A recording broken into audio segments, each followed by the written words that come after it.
हम social media पे देखते हैं कि लोग लाइक्स के लिए, मैक्सिमम फॉलोअर्स गेन करने के लिए, आपको ये लगता है अहमद कि अभी तक हम या तो इस चीज़ का तयन नहीं कर पाए हैं या फिर जानबूझकर इंटेंशनली सिर्फ एक ज़्यादा सब्सक्रिप्शन हासिल करने के लिए, फॉलोअर्स के लिए अभी तक पाकिस्तान में कंटेंट का कोई मायार या कोई स्टैंडर्ड, कोई चीज़ ऐसी आपके सामने मेंटेन हुई नज़र आई है आपको?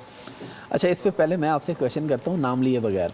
ठीक है। एक वीडियो वायरल हुई थी किसी गाने पे डांस की, मेरा आपको याद होगी? अच्छा ठीक है, आज किधर है वो, ये मेरा क्वेश्चन। हाँ एग्जैक्टली, किधर है ना? अच्छा, उन्होंने उसके बाद भी और उससे ज्यादा शिद्दत की चीजें भी कितनी कर ली, तो एक महीना 2 महीने खत्म, dead, now she is dead. कोई नहीं जानता कि वो कहाँ पे है, क्या हो रहा है, उसका मतलब दुनिया उसे भूल चुकी है। तो अगर आप किसी भी ट्रेंडिंग वे में जाके अगर लाइक्स और शेयर्स लेंगे तो मिलेंगे 1-2 दिन के लिए, सही। लॉन्ग टर्म आप ना पैसे बना सकते हैं ना आपको फेम मिलेगा, सही। तो इसलिए अगर आपको लॉन्ग टर्म अपनी ऑडियंस बनानी है तो वो थोड़ी थोड़ी बनेगी, वो आहिस्ता आहिस्ता बनेगी। आप लोगों को इस चीज़ की आदत डालने की मेरा कंटेंट अच्छा है, आप इसे देखें, सही। वायरल के चक्कर में नहीं, कंटेंट अच्छा बना के दें तो लोगों को आदत पड़ जाती है, फिर लोग देखते हैं और लोग बड़ी बड़ी व्यूअरशिप देते हैं, लाइक्स और शेयर्स आपको फिर भी मिलते हैं, अच्छे कंटेंट पे भी मिलते हैं, लेकिन टाइम लगता है, सही। लेकिन मैं वही बता रहा हूँ, टाइम तो लगता है, फिर वो ऑडियंस आपकी लाइफ टाइम होती है ना। बिल्कुल, आप बिल्कुल। जब भी कोई भी चीज़ डाल रहे हैं वो आपको ऑडियंस आती जा रही है, आपके पैसे भी बन रहे हैं और आप मार्केट में भी इन हैं। अगर आप रातों रात मशहूर होना चाहेंगे तो ठीक है, एक रात में पैसे बन जाएंगे और एक रात में आप लाइक्स भी हो जाएंगे, उसके बाद गायब हो जाएंगे, आपका नाम निशान नहीं होगा। कट्स जो होते हैं वो शॉर्ट लिव्ड होते हैं। अच्छा, आपके समझते हैं कि ये कंटेंट का जो मसला है ये सिर्फ पाकिस्तान में ही है या बाकी कंट्रीज में भी ऐसा ही है कि बस इसका जो दिल के उसने कंटेंट डाल दिया, या कोई स्टैंडर्ड्स जो सिविलाइज्ड कंट्रीज में मेंटेन? अच्छा, इसमें अपने मुल्क को बदनाम ना करें, लेकिन ये चीज नहीं, आप सही कह रही हैं, लेकिन ये पूरी दुनिया में हो रहा है, क्योंकि सोशल मीडिया पे आप किसी को बाउंड नहीं कर सकते कि आपने ये कंटेंट बनाना है नहीं बनाना। पूरी दुनिया में अजीब अजीब तरह के कंटेंट बनते हैं, वायरल होते हैं, लोग देखते हैं।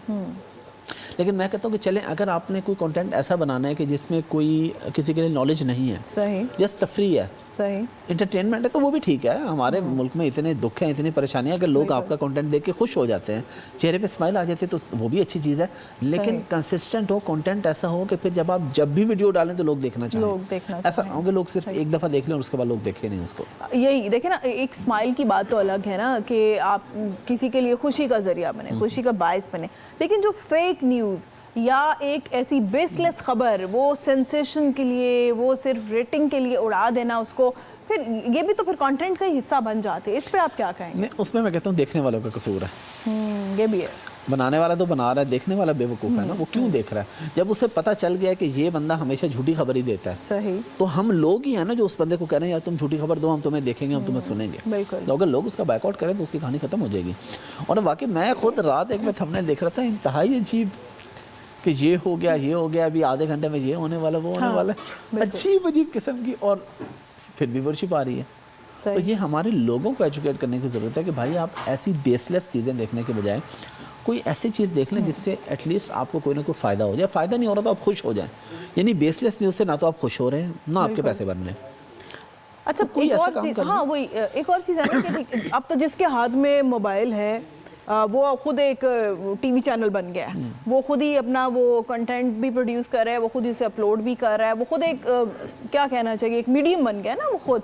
अब उसको कोई देखने पूछने वाला भी नहीं है, शायद उस पर कोई चेक एंड बैलेंस नहीं है। लेकिन आप समझते हैं कि जिस तरह से ये चीज़ आगे आगे वक्त के साथ बढ़ती जा रही है और मज़ीद बढ़ेगी, ज़ाहिर है हर चीज़ सोशल मीडिया से जुड़ चुकी है, और आप समझते हैं कि कहीं ना कहीं इसकी ज़रूरत है कि कोई ट्रेनिंग, कोई बच्चों की इस मामले में कोचिंग हो, जैसे हमारे स्कूल्स हैं, कॉलेजेस हैं, अब तो स्कूल छोटे बच्चे भी इस चीज़ पे व्लॉगिंग वगैरह में आगे में हैं, बच्चों के पेजेस हैं अपने।